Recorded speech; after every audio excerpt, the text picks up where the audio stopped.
Praise the Lord दोस्तों।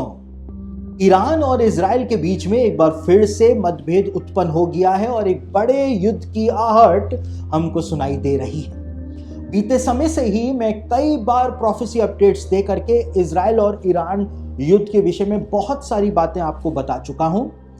मैं इस वीडियो के अंदर आपको वो सारी भविष्यवाणियों के कुछ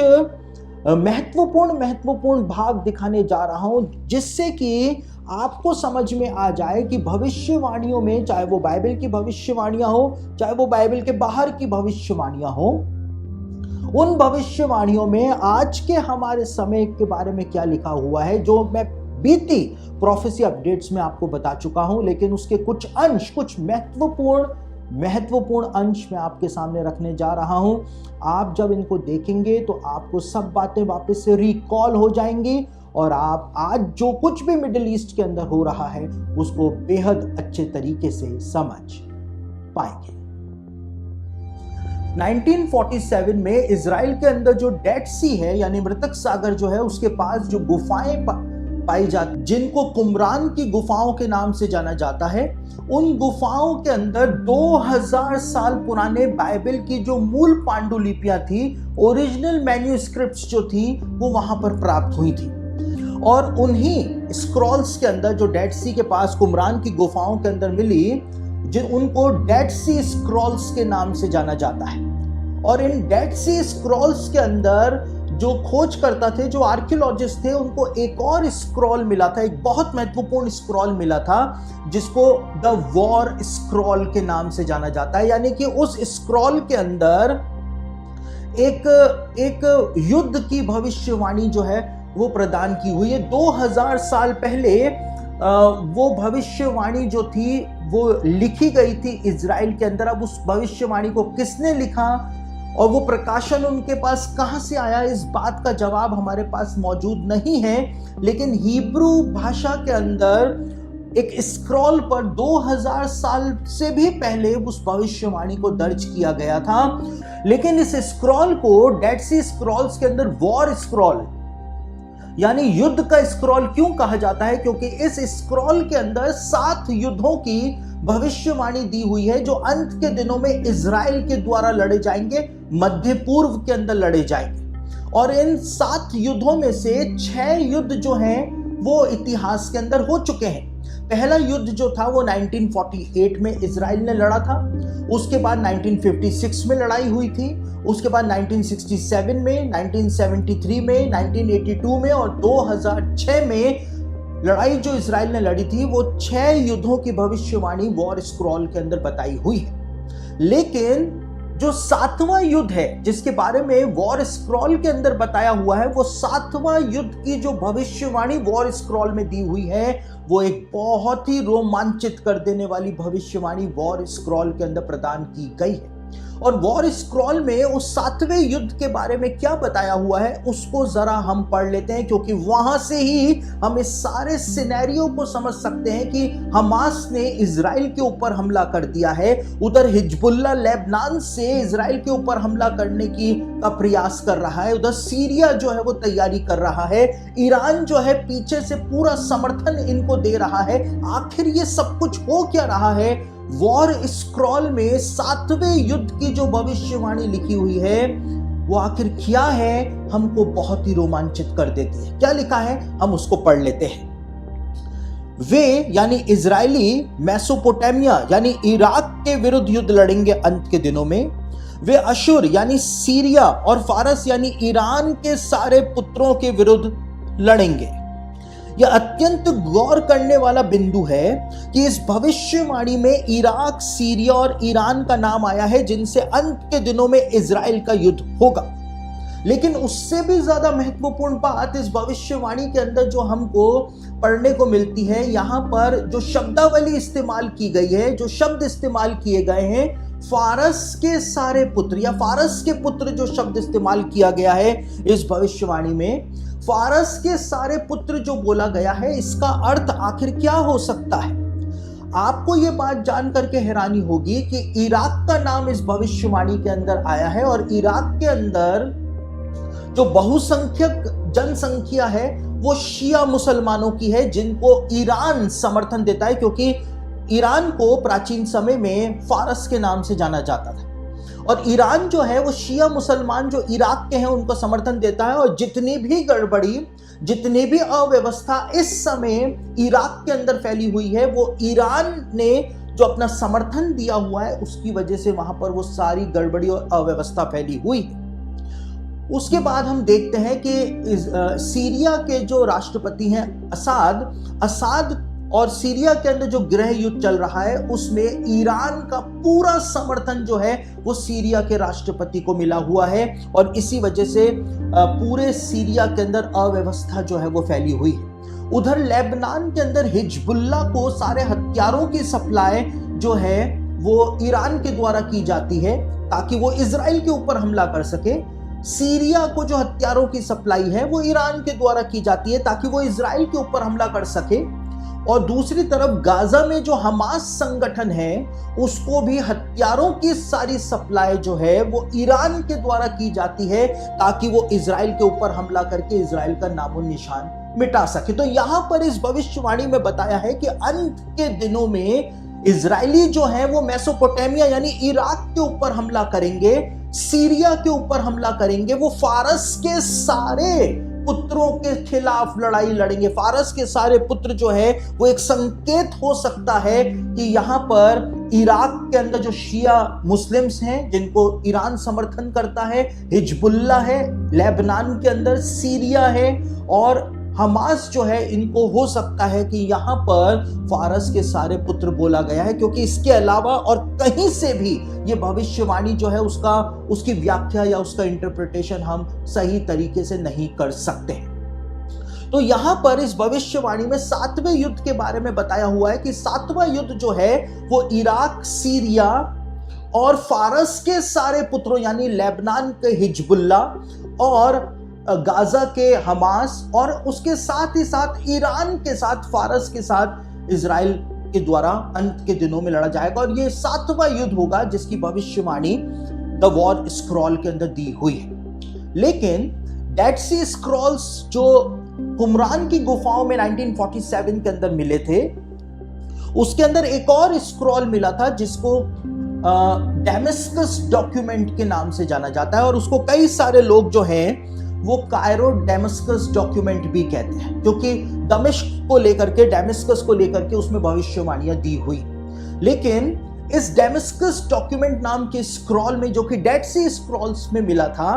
इसके अंदर अंत के दिनों के बारे में बताया हुआ है कि अंत के दिनों में ये अंतिम युद्ध जो लड़ा जाएगा, जो 7वीं लड़ाई जो लड़ी जाएगी इजराइल के द्वारा, जिसमें इजराइल विजयी होगा, उसके लिए बताया है कि अंत के दिनों में बलियाल को इजराइल के विरुद्ध छोड़ा जाएगा, इजराइल के खिलाफ छोड़ा जाएगा। अब ये बलियाल जो है वो दुष्ट आत्माओं के प्रधान का नाम बाइबल के अंदर भी बताया गया है। जब पौलुस ने कहा कि परमेश्वर के मंदिर का बलियाल के साथ क्या लेना देना है, तो बलियाल जो है वो दुष्ट आत्माओं के प्रधान का नाम बाइबल के अंदर बताया गया है।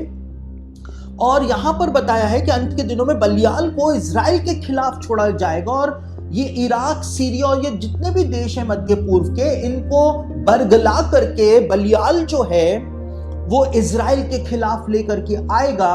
और जब इजराइल के खिलाफ बलियाल इन लोगों को लेकर के आएगा, इन देशों को लेकर के आएगा, उसके बाद अंत के भी अंत में, ये 7वें युद्ध के, दुनिया के अंत के नहीं, लेकिन इस 7वें युद्ध के अंत में क्या होगा, परमेश्वर इंटरवीन करेगा, परमेश्वर हस्तक्षेप करेगा और परमेश्वर बलियाल और उसके साथ आई हुई सेना का क्या हाल करेगा, वॉर स्क्रॉल के अंदर बताया हुआ है। और क्या बताया हुआ है हम उसको एक बार पढ़ लेते हैं। यहां पर लिखा है वॉर स्क्रॉल के कॉलम 16 के 1 में,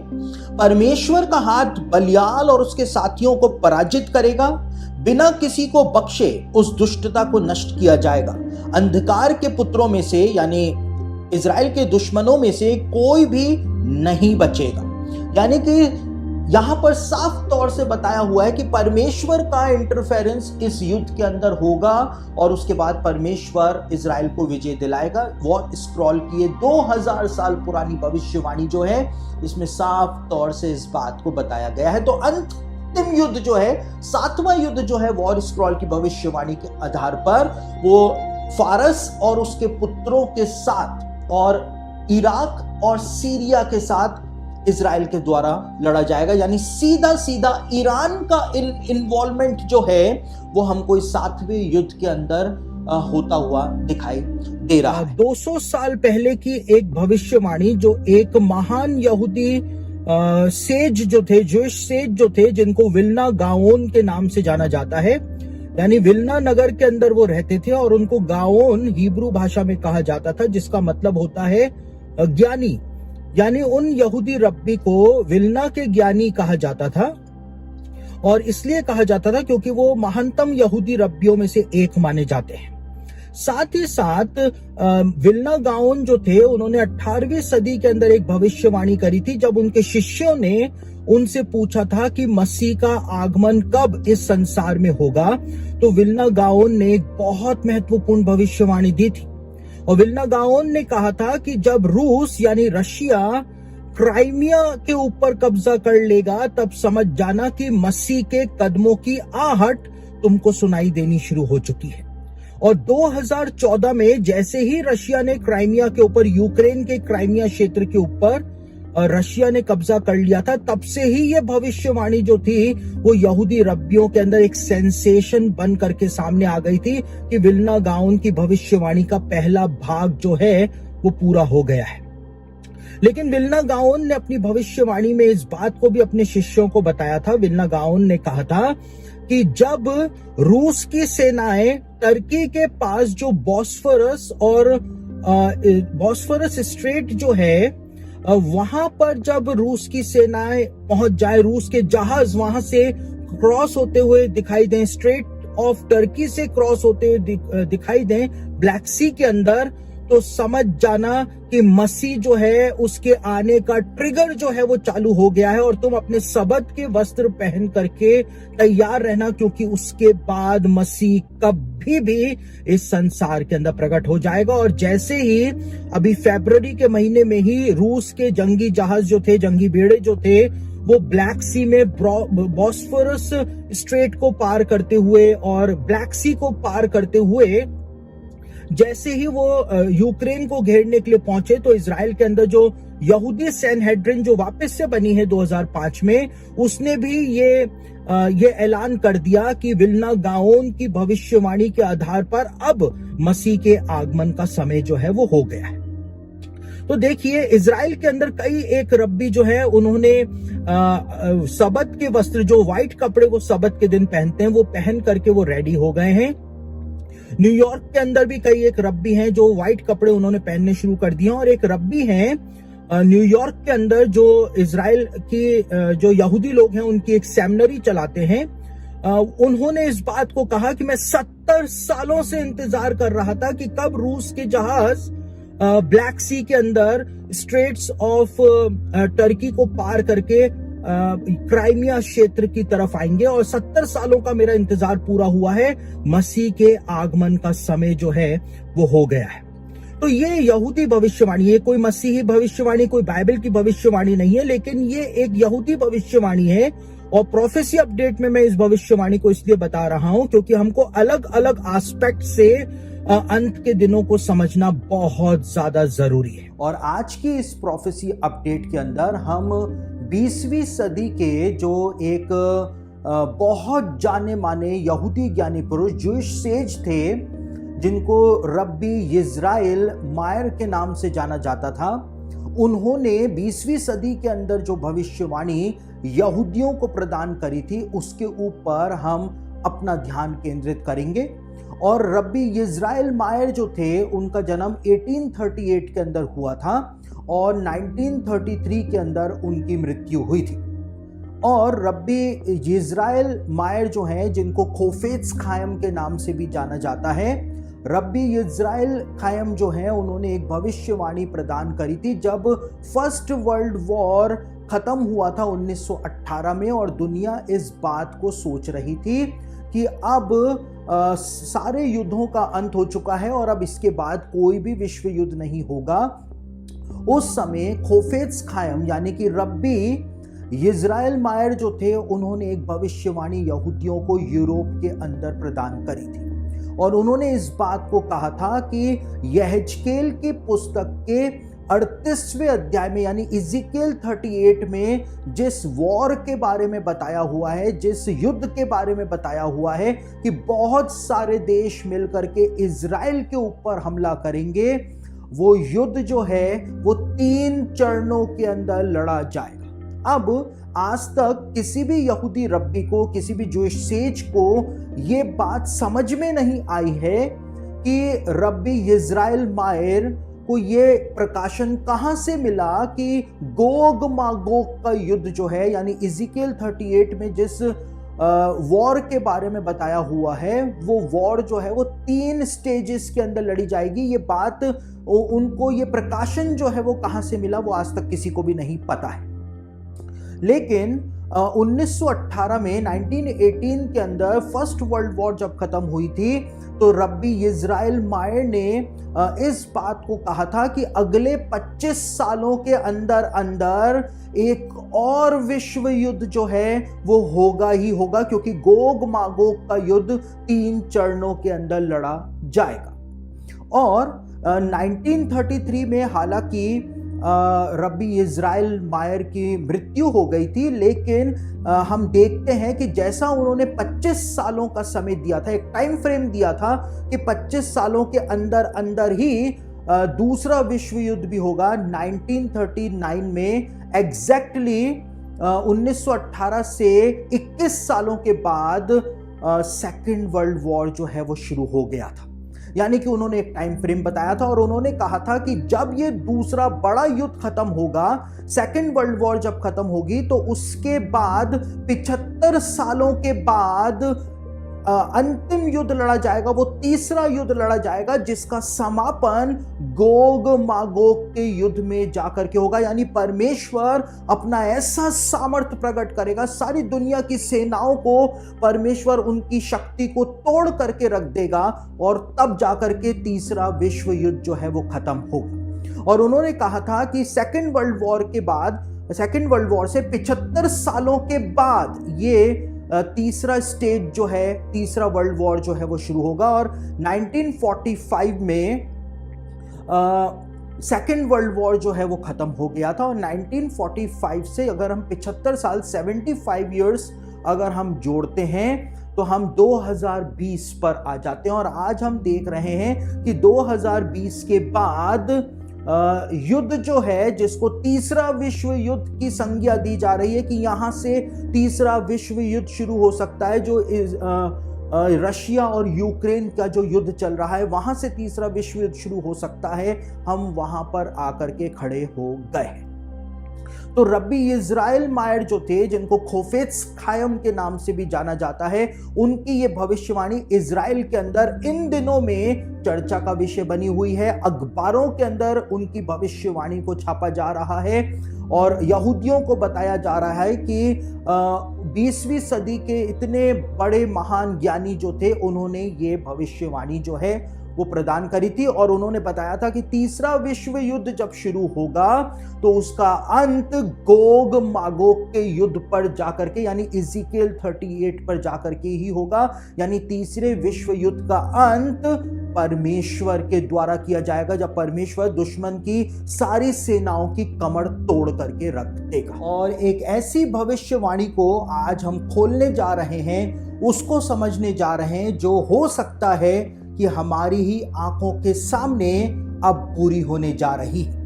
जी हाँ, मैं इज़राइल और ईरान के बीच में जो बाहरी मतभेद इस समय चल रहा है, एक बड़ा डिस्प्यूट जो इज़राइल और ईरान के बीच में उत्पन्न हो रखा है,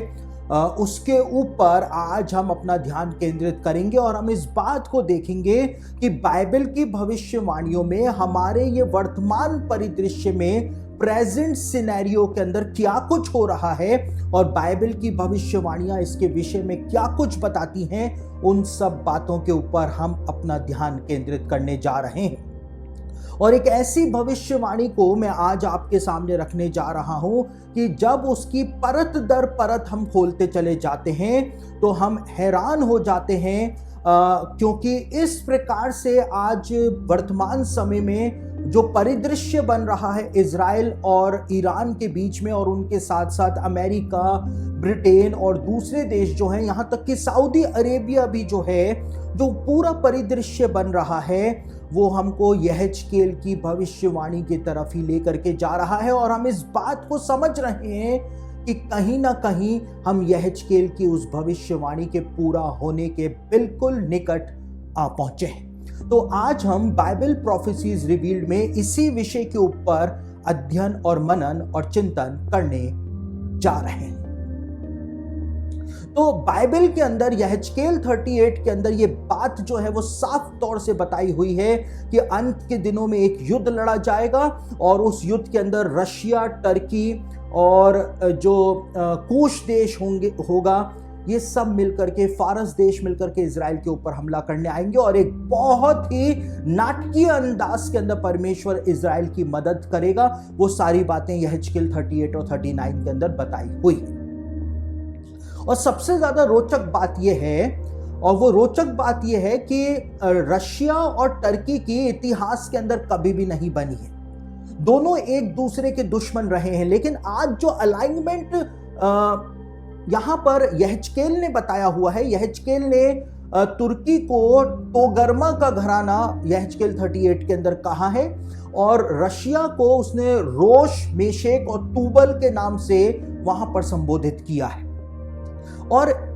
टर्की और रशिया के इतिहास के अंदर कभी भी नहीं बनी है, लेकिन आज एक अलाइनमेंट के तौर पर दोनों देश जो है वो एकजुट हो गए हैं, और इनके साथ चीन भी जुड़ गया है। पाकिस्तान जो है उसकी घनिष्ठता हम जानते हैं टर्की के साथ कैसी है, और पाकिस्तान भी इनके साथ जुड़ चुका है। तो हमको वो पूरा अलाइनमेंट जो है वो यहाँ पर दिखाई दे रहा है, जो इतिहास के अंदर कोई कभी सोच नहीं सकता था कि टर्की और रशिया एक साथ आ सकते हैं, वो कभी कोई सोच नहीं सकता है, लेकिन यहेजकेल ने लिखा था कि ऐसा होगा, और आज वो अलाइनमेंट जो है, देशों का अलाइनमेंट जो है वो बन चुका है।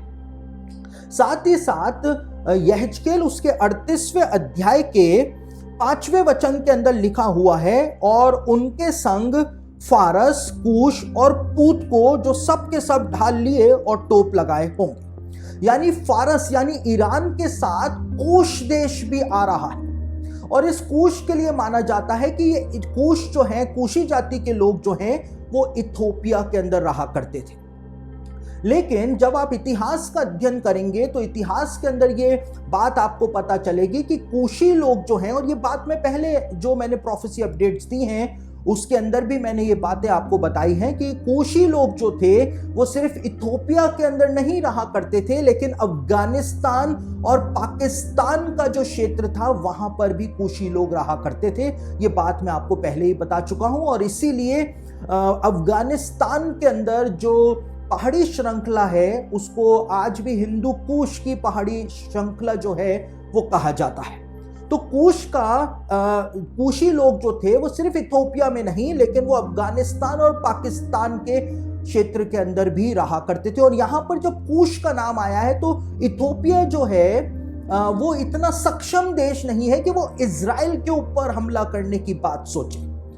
लेकिन यहां पर हम क्या देखते हैं कि पाकिस्तान जो कि एक न्यूक्लियर पावर है, और पाकिस्तान की घनिष्ठता जो है वो टर्की के साथ है वर्तमान समय में। और पाकिस्तान जो है, जब अभी गाजा के अंदर इजराइल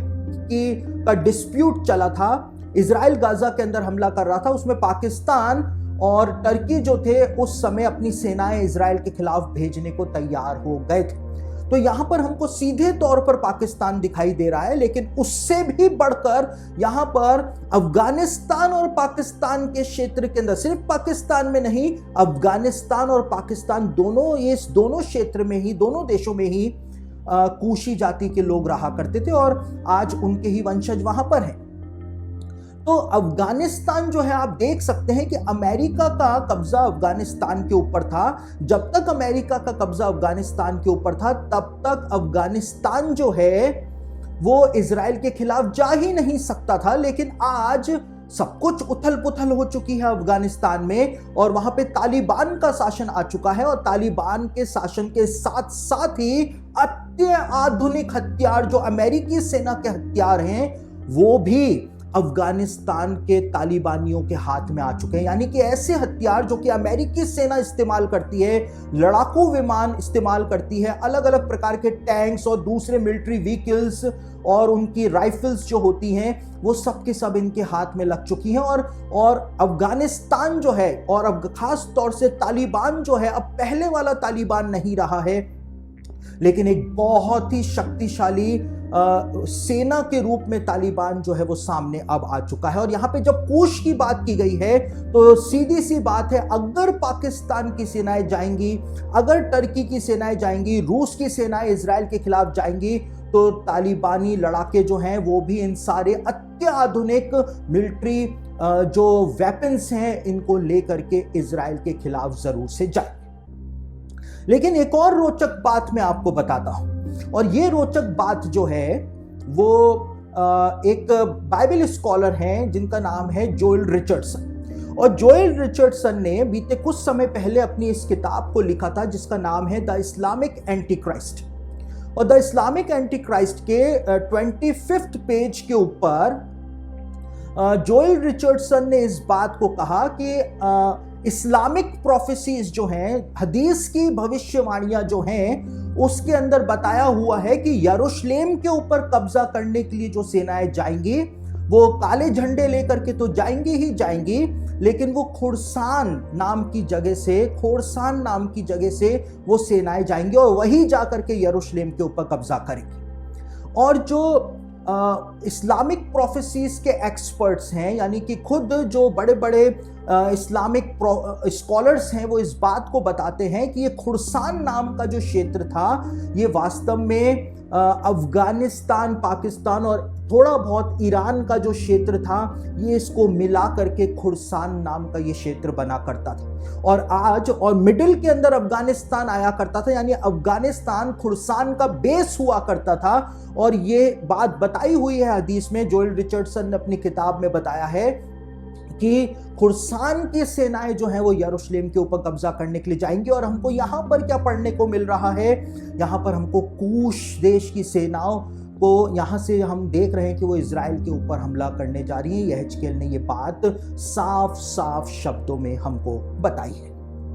तो हम देखते हैं कि जिस देशों के अलाइनमेंट के बारे में यहेजकेल ने अपनी पुस्तक के 38वें अध्याय में बताया है, वो अलाइनमेंट जो है वो आज तैयार है, रेडी है, सारा सिनेरियो सेट हो चुका है। और अब जब इजराइल ईरान के ऊपर हमला करेगा तो हम देखते हैं कि कुछ ना कुछ बहुत बड़ा होने जा रहा है। और आज की इस प्रोफेसी अपडेट के अंदर हम इजराइल के जो एक सबसे महत्वपूर्ण रब्बी हैं, आज हमारे समय में, हमारी जनरेशन में वो जीवित हैं, और उन्होंने अंत के दिनों के विषय में क्या कहा है, और रशिया और यूक्रेन के बीच में ये बड़ा युद्ध जो इस समय दुनिया में छिड़ा हुआ है, इसके विषय में रब्बी, जो सबसे बड़े रब्बी इजराइल के अंदर हैं, उन्होंने क्या कहा है, उसके ऊपर हम अपना ध्यान केंद्रित करेंगे।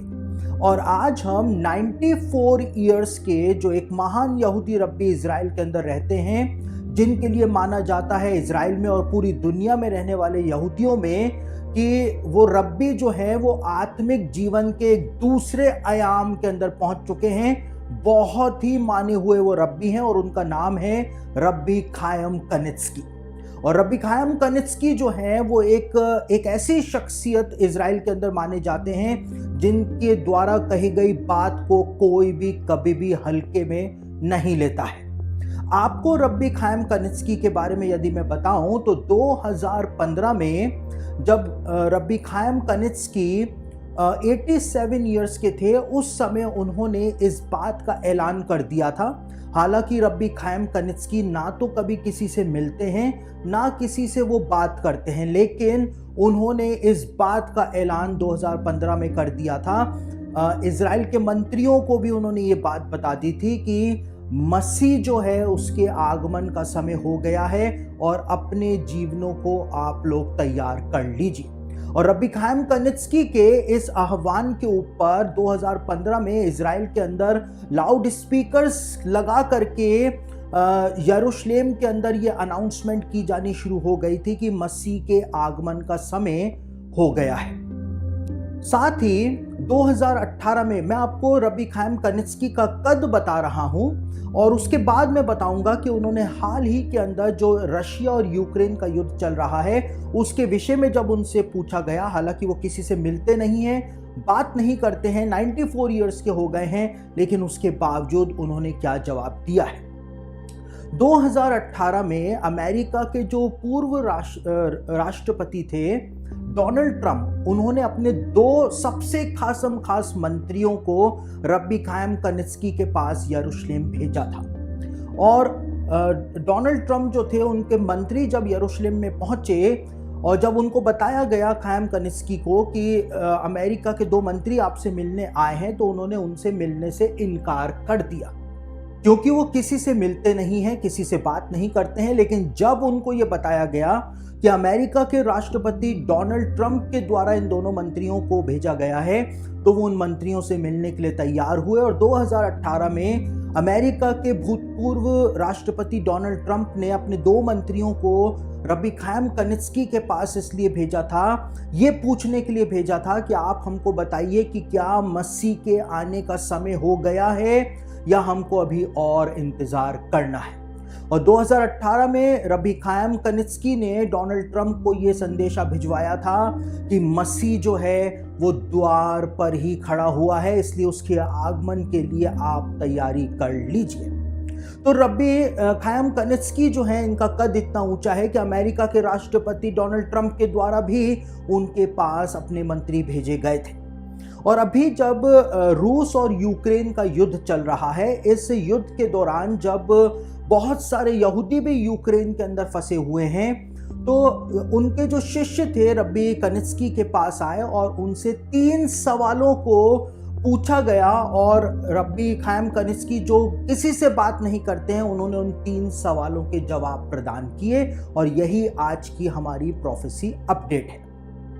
पहला सवाल जो यहूदियों ने रबी कनित्स्की से पूछा वो ये था कि हमको यूक्रेन में रह रहे यहूदियों को बचाने के लिए क्या करना चाहिए। तो रबी कनित्स्की ने कहा कि प्रार्थना करो और बाइबल को पढ़ो, और तुम कुछ नहीं कर सकते हो, जो करना है वो परमेश्वर करेगा। दूसरा सवाल जो उनसे पूछा गया वो ये पूछा गया कि ये इतनी सारी पीड़ाएं जो दुनिया के अंदर आ रही हैं, दुनिया तीसरे विश्व युद्ध के कगार पे खड़ी हुई है, इससे बचने के लिए हमको क्या करना चाहिए। तो रबी कनित्स्की जो थे, उन्होंने इस बात को कहा कि प्रार्थना करो, वचन को पढ़ो और चैरिटी के काम करो, दान के काम करो, तभी तुम बच पाओगे। साथ ही साथ जब तीसरा प्रश्न उनसे पूछा गया और उनसे कहा गया कि क्या ये जो युद्ध अभी चल रहा है रशिया और यूक्रेन के बीच में, जिसमें वर्ल्ड वॉर होने के आसार भी नजर आ रहे हैं, कि क्या ये युद्ध मसीह के आगमन का कई चिन्हों में से एक चिन्ह है। तो रबी कनित्स्की ने कहा कि ये युद्ध जो है वो इस बात के संकेत प्रदान कर रहा है कि मसीह के कदमों की आहट हमको सुनाई देनी शुरू हो गई है और मसीह का आगमन बहुत ही तेजी के साथ होने जा रहा है। वो बिल्कुल द्वार के ऊपर खड़ा हुआ है। तो रबी कनित्स्की ने इस बात को बोला। साथ ही साथ उनसे पूछा गया कि आप इस बात को कैसे बोल सकते हैं कि मसीह का आगमन होने जा रहा है, और ये युद्ध जो है जो अभी चल रहा है ये मसीह के आगमन का एक चिन्ह है। तो उन्होंने उत्पत्ति की पुस्तक के 14वें अध्याय का रेफरेंस दिया और इस बात को बताया कि यहूदी ग्रंथों के अंदर लिखा हुआ है कि जैसे जेनेसिस 14 में कदोल ओमेर और उसकी सेनाओं को इब्राहिम के द्वारा हराया गया था, बड़ी सेनाओं को इब्राहिम के द्वारा हराया गया था, उसी प्रकार से इस युद्ध का अंत गोग मागोग के युद्ध पर जाकर के होगा। और जैसे इब्राहिम ने कदोल ओमेर और उसके साथी राजाओं की सेनाओं को हराया था, वैसे ही यहूदी लोग गोग मागोग का युद्ध जीत जाएंगे, जो कि मसीह के आगमन का एक बहुत बड़ा चिन्ह होगा। साथ ही उन्होंने एक प्राचीन यहूदी ग्रंथ की भविष्यवाणी को भी कोट किया और कहा कि लिखा हुआ है उन भविष्यवाणियों में कि जब देश एक दूसरे को टॉन्टिंग करने लगे, एक दूसरे को ताने मारने लगे, एक दूसरे के खिलाफ बयानबाजी करने लगे, तो तुम समझ जाना कि मसीह जो है वो द्वार के ऊपर खड़ा हुआ है। और रबी कनित्स्की ने कहा कि आज बिल्कुल वैसा का वैसा ही हो रहा है। तो रब्बी कनित्स्की ने इस बात को साफ कर दिया है कि ये युद्ध जो है वो कोई साधारण युद्ध नहीं है, लेकिन मसीह के आगमन की एक और सीढ़ी जो है वो हम चढ़ चुके हैं और मसीह का आगमन अब कभी भी हो सकता है। तो ये रब्बी कनित्स्की के विचार हैं। हम मसीही लोग इनको मानना चाहें तो हम मान सकते हैं, और यदि नहीं मानना चाहें तो उसमें भी हमारा कोई भी नुकसान नहीं है। देखिए, एक भविष्यवाणी है यिर्मयाह ने की थी, वो मैं भविष्यवाणी आपको बता देता हूं। वहां पर एक बात लिखी हुई है जो हमारे समय में पूरी हो रही है। यहां पे लिखा है, सेनाओं का यहोवा यूं कहता है, मैं एलाम के धनुष को जो उनके पराक्रम का मुख्य कारण है तोड़ूंगा। एलाम जो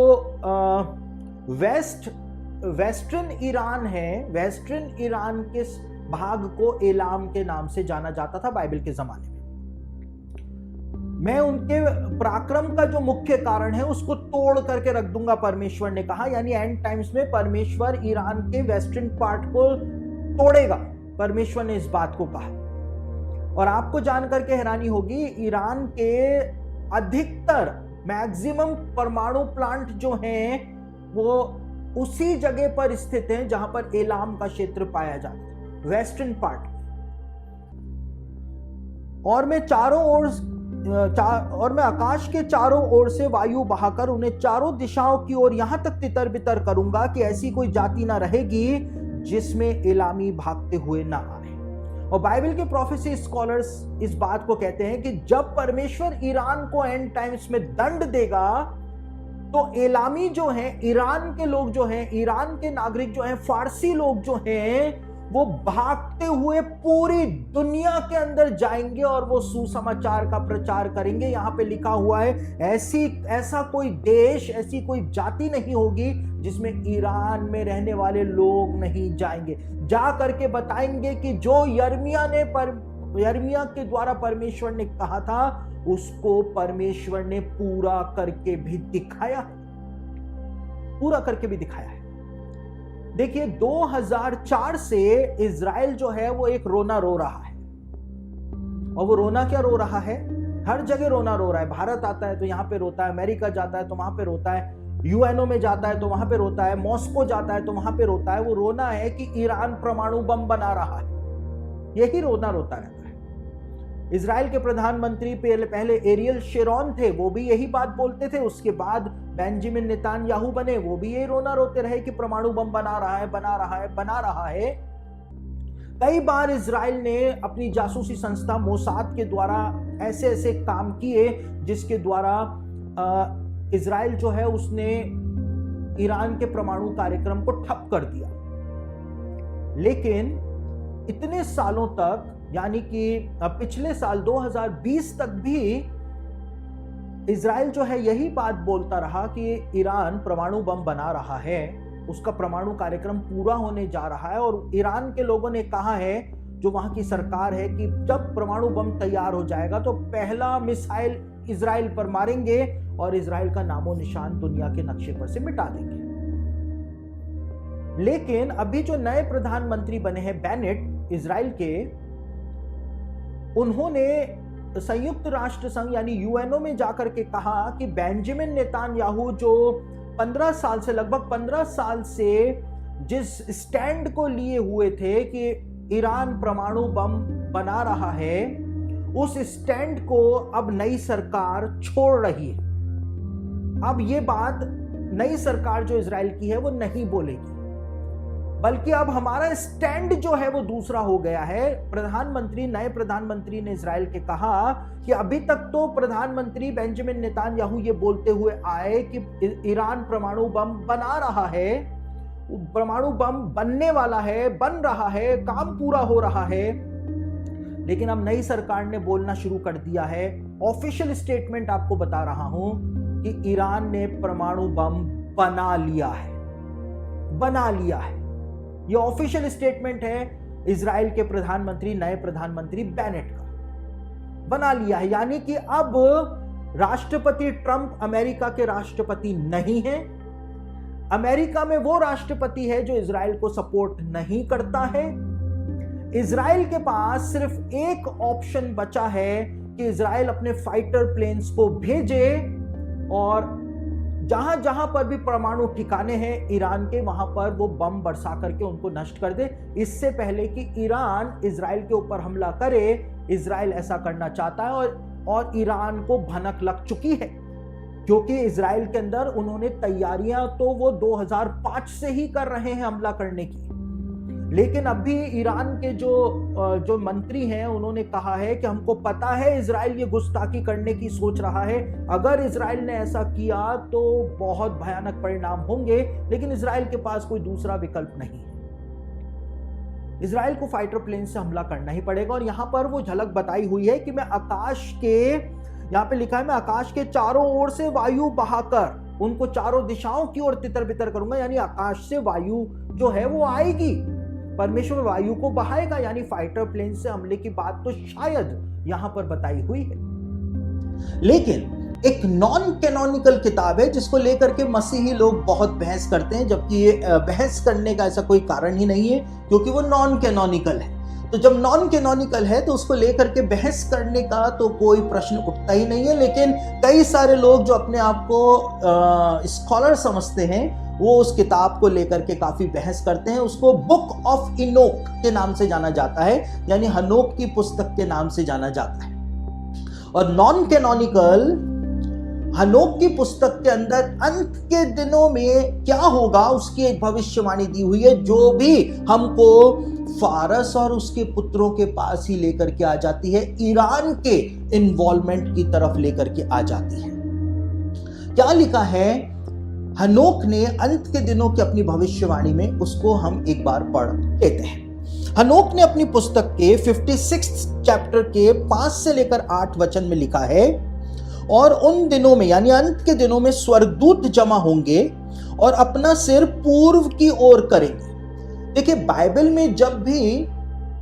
दिशाओं का वर्गीकरण किया जाता है और बाइबल में जब भी कहा जाता है उत्तर दक्षिण पूरब पश्चिम, तो बाइबल की भविष्यवाणियों में उसका मतलब होता है वो सारे देश जो यरूशलेम की पूरब दिशा में, उत्तर दिशा में, दक्षिण दिशा में आते हैं। तो यरूशलेम को केंद्र बिंदु बना करके भविष्यवक्ता जो है वो दिशाओं का क्लासिफिकेशन या वर्गीकरण किया करते थे। और यहां पर जब लिखा है कि पूरब की ओर अपना मुंह करेंगे, तो इसका मतलब है यरूशलेम की पूरब दिशा की यहां पर बात की जा रही है।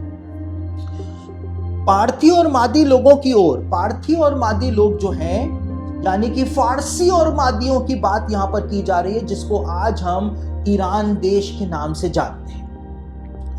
यहां पे लिखा है और अपना सिर पूर्व की ओर करेंगे, पार्थी और मादी लोगों की ओर, कि राजाओं को उत्तेजित करें और कि गड़बड़ी की आत्मा उन पर आ जाए। जैसा कि हमने पढ़ा कायरो जो डेमस्कस डॉक्यूमेंट है उसके अंदर साफ तौर से लिखा है बलियाल को अंत के दिनों में छोड़ा जाएगा इजराइल के खिलाफ, और वो इन देशों को बरगला करके इजराइल के खिलाफ लेकर के आएगा। और यहां पर भी लिखा है कि गड़बड़ी की आत्मा उन देशों के ऊपर आ जाएगी, ईरान पर और दूसरे राजाओं पर आ जाएगी, और उनके सिंहासनों पर उनको परेशान करे, और वे अपने विश्राम स्थानों से सिंहों की तरह आए और अपने झुंड के मध्य भूखे भेड़ियों की तरह आए, और वे उठेंगे और उसके चुने हुओं की भूमि पर कदम रखेंगे। यानी परमेश्वर के चुने हुओं की भूमि यानी इजराइल देश की बात यहां पर की गई है। ये फारसी और मादी लोग आएंगे और इनके साथ दूसरे राजा भी आएंगे, और ये इजराइल के भूमि के ऊपर कदम रखेंगे, और उसके चुने हुओं की भूमि उनके सामने खलियान और मार्ग बन जाएगी। परंतु मेरे धर्म का नगर यानी यरूशलेम उनके घोड़ों के लिए बाधा बनेगा, और वे आपस में युद्ध लड़ने लगेंगे, और उनका दाहिना हाथ उनके विरुद्ध बलवंत होगा, और मनुष्य अपने पड़ोसी या अपने भाई को नहीं पहचानेगा, न पुत्र अपने पिता या माता को, जब तक कि वहां उनकी मृत्यु और उनके दंड से पर्याप्त शब्द ना हो जाए। यह व्यर्थ में नहीं होगा, और उन दिनों में अधोलोक का मुंह खुलेगा और वे उसमें गिर जाएंगे, और उनका विनाशक अधोलोक चुने हुओं की उपस्थिति में से पापियों को खा जाएगा। तो यहां पर हनोक ने अपनी किताब के अंदर ये भविष्यवाणी अंत के दिनों के लिए प्रदान करी है, और हनोक ने साफ तौर से स्पेसिफिकली यहां पर ईरान का नाम, फारस का नाम बताया है, और दूसरे राजाओं का नाम बताया है जिनके ऊपर एक दुष्ट आत्मा उनको परेशान करेगी, एक दुष्ट आत्मा उनको बरगलाएगी, और जिसके बारे में डेमस्कस डॉक्यूमेंट में कहा है कि वो बलियाल होगा जो इन देशों को बरगला करके इजराइल के खिलाफ लेकर के आएगा, और उसके बाद परमेश्वर का भयानक दंड बलियाल नाम के उस दुष्ट आत्माओं के प्रधान के ऊपर और उसके साथ आए हुए सारी सेनाओं के ऊपर प्रकट होगा, और परमेश्वर अपनी महिमा को प्रकट करेगा और परमेश्वर अपने लोगों को बचाएगा। और यहां पर एक बहुत महत्वपूर्ण बात हनोक ने लिखी है। हनोक ने कहा है ये सब कुछ जो इतना कत्ले आम जो होगा शत्रु की सेना का, वो व्यर्थ में नहीं होगा, यानी उसके पीछे एक लॉजिकल कारण होगा कि इजरायली अपने देश में चैन से बसे हुए हैं, किसी का नुकसान नहीं कर रहे हैं। दुनिया में कैंसर का इलाज ढूंढने के कगार पर पहुंच गए। अगर कैंसर का इलाज मिल जाता है तो पूरी दुनिया को एक वरदान जो है वो मिल जाएगा। वो अपने देश में बसे हुए हैं, टेक्नोलॉजी को बना रहे हैं, बीमारियों का इलाज ढूंढ रहे हैं, लेकिन उनके ऊपर जबरन हमला करके और उनके लोगों को मार दिया गया। तो उसका परिणाम जो है वो बहुत ही भयानक होगा। और यहां पे लिखा है ये सब कुछ व्यर्थ में नहीं होगा, उसके पीछे एक रीजन है कि इतना भयानक दंड शत्रुओं की सेनाओं को दिया जाएगा। तो मेरे प्रियो, बाइबल प्रोफेसीज की ये अपडेट्स जो मैंने बीते सालों के अंदर दी, उनके कुछ अंश आप लोगों ने देखे, और मैं आशा करता हूं कि ये सब बातें आपको रिकॉल हो गई होंगी जो बीती प्रोफेसी अपडेट्स के अंदर मैंने दी थी, क्योंकि उन्हीं बातों को बार बार दोहराने का कोई अर्थ नहीं था। इसलिए मैंने ऐसा आवश्यक समझा कि उनके कुछ महत्वपूर्ण अंश काट करके एक वीडियो में कंपाइल करके आपके सामने रखूं, ताकि आपको आज हमारी दुनिया में मिडिल ईस्ट के अंदर जो हो रहा है आपको समझ में आ सके कि बाइबल की भविष्यवाणियों के लिहाज से हम इस समय कहां पर आकर के खड़े हो गए हैं और कितना ज्यादा सचेत और कितना ज्यादा गंभीर अब हमको अपने आत्मिक जीवन के विषय में हो जाना चाहिए।